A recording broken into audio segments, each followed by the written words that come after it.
আমরা আওয়ামী লীগের এই আস্তানা, আওয়ামী লীগের এই কেবলা, আওয়ামী লীগের এই তীর্থস্থানের কোন অংশ আমরা বাংলাদেশের কোন অঞ্চলে আমরা 1 ইঞ্চিও রাখবো না। আল্লাহর কসম করে বলছি, 1 বিন্দু রক্ত থাকতে আওয়ামী লীগকে বাংলাদেশে স্থায়ী হতে দেব না। এই মুজিববাদের একটা সিঁড়িও যদি থাকে আস্ত, তাহলে সেই সিঁড়িকে নিয়ে এই আওয়ামী লীগ আবার আওয়ামী ধর্মের একটা মাজার বানাবে। বাংলাদেশ থেকে আওয়ামী লীগ যেভাবে অস্তিত্ব বিলীন করা হয়েছে, ধানমন্ডি 32 থাকতে পারবেন না। শেখ হাসিনা গত 17 বছর শেখ মুজিবকে ইমাম বানিয়ে বাংলাদেশের মানুষকে 1971 থেকে 75 সম্পর্কিত ভুল ইতিহাস শিক্ষা দিয়ে কানের কাছে বেন বেন করে যে স্বাধীনতা শিখাইছে আমাদেরকে, সেই স্বাধীনতার জন্ম হয়েছিল 32 থেকে। 32 হয়েছে স্বৈরাচারের আতুরঘর, শেখ মুজিব হয়েছে স্বৈরাচারের জলক। শেখ মুজিবের জাতির কখনোই জলক ছিল না। শেখ মুজিব 71 থেকে শুরু করে কখনোই বাঙালি বা বাংলাদেশের সে ভালো চায় নাই। সেই যেদিন অ্যারেস্ট হয়েছিল সেদিন সে পাঞ্জাবি গায়ে দিয়ে আসছিল, পাকিস্তান সেনাবাহিনী কখন তাকে ধরার জন্য নিয়ে আসবে। 26শে মার্চে যখন স্বাধীনতার ঘোষণা দিতে বলা হয়েছিল, তখন সে স্বাধীনতার ঘোষণা না দিয়ে সে কি করেছিল? সে হরতাল ডেকেছিল।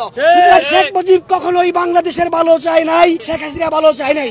সুতরাং আমরা আওয়ামী লীগের এই আস্তানা, আওয়ামী লীগের এই কেবলা, আওয়ামী লীগের এই তীর্থস্থানের কোন অংশ আমরা বাংলাদেশের কোন অঞ্চলে আমরা 1 ইঞ্চিও রাখবো না। আমরা মরবো, আমাদের সন্তান মরবে, আমাদের নাতিরা মরবে। বাংলাদেশের জমিনে আওয়ামী লীগের কোন স্থায়ী হবে না, হবে না। আল্লাহর কসম করে বলছি, আবার কসম করে বলছি, 1 বিন্দু রক্ত থাকতে আওয়ামী লীগকে বাংলাদেশে স্থায়ী হতে দেব না। আমাদের দাবি একটাই ছিল যে আমরা 32 ভেঙে এখান থেকে চলে যাব, কিন্তু আমরা সেই 32 যখন ভাঙতে আসছি, সেই 32 সামনে যখন শান্তিপূর্ণ স্লোগান দিচ্ছিলাম, আমাদের উপরে হামলা করা হয়েছে। হাসপাতাল থেকে একটু সুস্থ হওয়ার পরে আবার ফিরে আসছি রাজপথে। আমরা কি সেই মানুষ যে আমরা রাজপথ ছেড়ে যাব? যাব না। আমরা 32 না ভাঙা পর্যন্ত রাজপথ ছাড়বো না। এখন যেহেতু আমাদের উপর হামলা করা হয়েছে, দাবি এখন আমাদের বেড়ে যাবে। কিভাবে বাড়বে? স্বরাষ্ট্র মন্ত্রণালয় থেকে এটা জবাবদিহিতা দিতে হবে, উপদেষ্টাকে তার জবাবদিহিতা দিতে হবে। এই 32 নিয়ে নতুন বাংলাদেশে যারাই মায়া কান্না দেখাইতে আসবে, তাদেরই পথ থাকবে না। কারণ তাদের রক্তের বিনিময়ে, তাদের আত্মত্যাগের বিনিময়ে এই নতুন বাংলাদেশ আসে নাই। আমাদের ছাত্র জনতার রক্তের বিনিময়ে, জীবনের বিনিময়ে নতুন বাংলাদেশ এসেছে। সুতরাং এই নতুন বাংলাদেশে এই ছাত্র জনতার রক্তের উপর যারা দাঁড়িয়ে বসে আছে, তারা সেখান থেকে নির্দেশ দিচ্ছে এখানে সেনাবাহিনীকে যে এই জায়গাটাকে প্রোটোকল দিন। এটা কি ভাই? এটা কি কোনো ধর্মীয় উপাসনালয়? এটা কি কোনো গুরুত্বপূর্ণ স্থাপনা? এটা হলো মুজিববাদের পূজা মাজার, মুজিববাদের মাজার। এই মুজিববাদের মাজার আমরা বাংলার জমিনে থাকতে দিব না। কারণ হলো এই মুজিববাদের একটা সিঁড়িও যদি থাকে আস্ত, তাহলে সেই সিঁড়িকে নিয়ে এই আওয়ামী লীগ আবার আওয়ামী ধর্ম, সে আওয়ামী ধর্মের একটা মাজার বানাবে তারা।